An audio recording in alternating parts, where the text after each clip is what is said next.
Welcome back to our channel education for you தமிழா. ஆசிரியர்கள் அனைவருக்கும் வணக்கம். யூஜிடிஆர்பி எக்ஸாம் எழுதி முடித்து அதோட answer key tentative answer key உங்களுக்கு எல்லாருக்குமே வந்து ரிலீஸ் பண்ணிட்டாங்க. அப்ஜெக்ஷனுக்கும் நீங்கள் வந்து தெரிவிச்சிட்டிங்க, சேலஞ்ச் பண்ணிட்டீங்க. எந்தெந்த கொஷினுக்கு அவங்க மார்க் தரமாட்டாங்க அப்படின்றது எல்லாத்துக்குமே நீங்கள் வந்து வெயிட் பண்ணிகிட்ருப்பீங்க. கிரேஸ் மார்க் கொடுப்பாங்களா அப்படின்னு சொன்னீங்கன்னா கண்டிப்பாக கொடுப்பாங்க. எந்த ஆப்ஷனுமே கரெக்டாக இல்லை அப்படின்ற பட்சத்தில் கிரேஸ் மார்க்கும், மல்டிபிள் ஆப்ஷன்ஸ் கரெக்டாக இருந்துச்சுன்னா மல்டிபிள் ஆப்ஷன்ஸ் கரெக்டும் கொடுப்பாங்க. இல்லை அப்படின்னா வந்து ஆன்சர் தப்பாக கொடுத்துருந்தாங்க அப்படின்னா அதை மாற்றுவாங்க. எவ்வளோ மார்க் இன்க்ரீஸ் ஆகும் டிக்ரீஸ் ஆகும் இது எல்லாமே நீங்கள் வந்து வெயிட் பண்ணிகிட்ருப்பீங்க.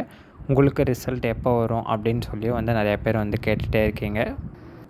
அது எல்லாத்த பற்றியும் நம்ம இந்த வீடியோவில் பார்க்கலாம். அதே மாதிரி கட் ஆஃப் வந்து எவ்வளோ இருக்கும் அப்படின்னு சொல்லி நிறைய பேர் வந்து கேட்டுருக்கீங்க. கண்டிப்பாக நம்ம அதை பற்றியும் வந்து டிஸ்கஸ் பண்ணலாம். இப்போ ஃபஸ்ட்டு பார்த்திங்கன்னா மார்க் இன்க்ரீஸ் ஆகுமா டிக்ரீஸ் ஆகுமா அப்படின்னு கேட்டிங்கன்னா ரெண்டுமே நடக்கிறதுக்கான சான்சஸ் இருக்குது. சப்போஸ் ஃபார் எக்ஸாம்பிள் நீங்கள் வந்து தமிழில் வந்து இப்போ வந்து ஒரு 95 எடுத்திருக்கீங்க அப்படின்னா தப்பாக இருக்க 2 கொஷின் வந்து நீங்கள் அதாவது ஆன்சர் வந்து அவங்க தப்பாக கொடுத்துட்ருக்காங்க. அதை நீங்கள் டிக் பண்ணி உங்களுக்கு வந்து மார்க் வந்துட்டுருக்கு 2 கொஷினுக்கு.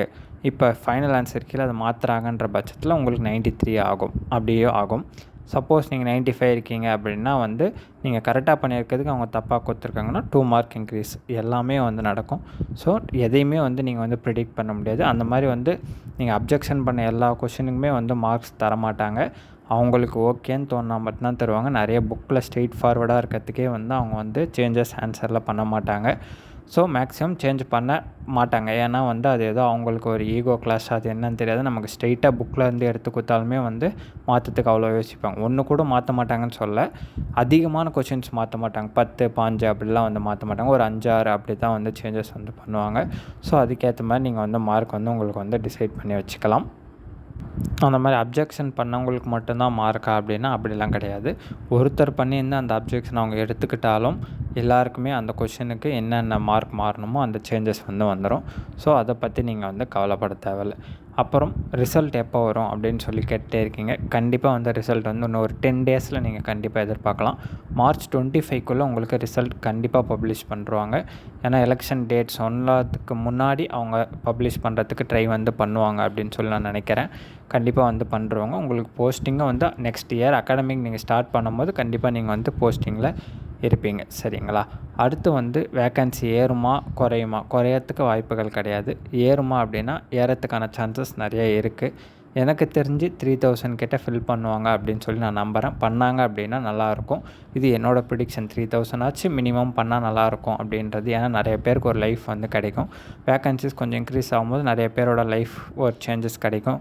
அதுக்காக கண்டிப்பாக வந்து வேக்கன்சி அங்கே இருக்குது. கண்டிப்பாக இந்த டைமே வந்து அதை இன்க்ரீஸ் பண்ணுவாங்க அப்படின்னு சொல்லி நான் நம்புகிறேன். வெயிட் பண்ணி பார்க்கலாம். நெக்ஸ்ட்டு கட் ஆஃப் எவ்வளோன்றது தான் இப்போ எல்லாருக்குமே பெரிய கொஷினாக இருக்குது. ஒரு சப்ஜெக்ட்டுக்கு ஒரு மாதிரி கட் ஆஃப் இருக்குன்றது உங்கள் எல்லாருக்குமே தெரியும். கட் ஆஃப் எதை வச்சு டிசைட் ஆகுதுன்னா உங்களோட எக்ஸாம் டஃப்னஸ் ப்ளஸ் எவ்வளோ பேர் அப்பியர் ஆனாங்க, எப்படி மற்றவங்களாம் எழுதுனாங்க, அதெல்லாம் வச்சு தான். நீங்கள் எழுதுறதை வச்சு மட்டும் கட் ஆஃப் வந்து டிசைட் ஆகிறது இல்லை. அதனால் வந்து நம்ம லாஸ்ட் வீடியோவில் என்ன பண்ணியிருந்தோம் அப்படின்னு பார்த்தோன்னா ஒரு 10 டேஸ் டைம் கொடுத்தோம். ஃபுல்லாக வந்து ஒரு வீடியோ போட்டுட்டு அதுக்கே வந்து ஒரு சப்ஜெக்ட் நேம் கமெண்ட் பண்ணிட்டு அதில் வந்து உங்களோட மார்க்ஸை வந்து அந்த சப்ஜெக்ட் கேண்டிடேட்ஸ் வந்து போஸ்ட் பண்ணுங்கன்னு. அதில் வந்து நிறைய பேர் பண்ணியிருந்தீங்க. ஒரு சில சப்ஜெக்டில் 100 பேருக்கு மேலே வந்து கமெண்ட் பண்ணியிருந்தீங்க. அதை பார்த்து நீங்கள் ஓரளவுக்கு தெரிஞ்சுக்கலாம் மற்றவங்க எவ்வளோ மார்க்ஸ் எடுத்திருக்காங்க, நம்ம மார்க்குக்கு பாசிபிள் உண்டா அப்படின்னு சொல்லி. ஏன்னா போல் வச்சா எல்லாருமே வந்து 100 கிளிக் பண்ணி வந்து அந்த போலை வந்து வேஸ்ட் பண்ணிடுறாங்க. அதனால் வந்து நம்ம அந்த மாதிரி பண்ணாமல் லாஸ்ட் டைம் கமெண்ட்டில் பண்ணோம். அந்த கமெண்ட் நல்லாவே வந்து ஒர்க் அவுட் ஆகிருந்துச்சி.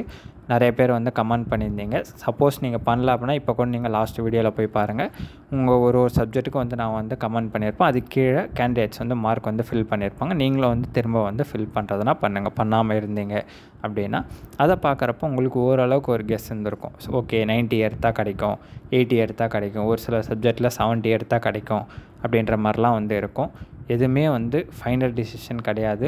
ஏன்னா நமக்கு தெரியாமல் நிறைய பேர் இருக்கலாம். அந்த நிறைய பேர் அதிக மார்க்காகவும் இருக்கலாம், இல்லை கம்மியான மார்க்காகவும் இருக்கலாம். எதுவுமே நம்ம வந்து ப்ரிடிக்ட் பண்ண முடியாது. ஃபைனலாக ரிசல்ட் வரும்போது மட்டும்தான் நமக்கு வந்து எவ்வளோ அப்படின்றது தெரியும்.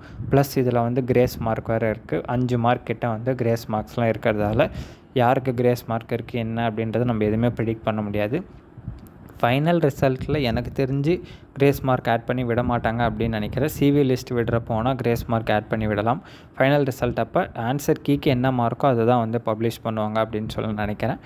வெயிட் பண்ணி பார்ப்போம். நமக்கு கண்டிப்பாக இன்னொரு 10 டேஸில் நல்ல ஒரு முடிவு கிடச்சிரும். வெயிட் பண்ணுங்கள். கண்டிப்பாக பாசிட்டிவ் மைண்டோடு இருங்க. எந்த ஒரு நெகட்டிவ் தாட்டையும் எடுத்துக்காதீங்க.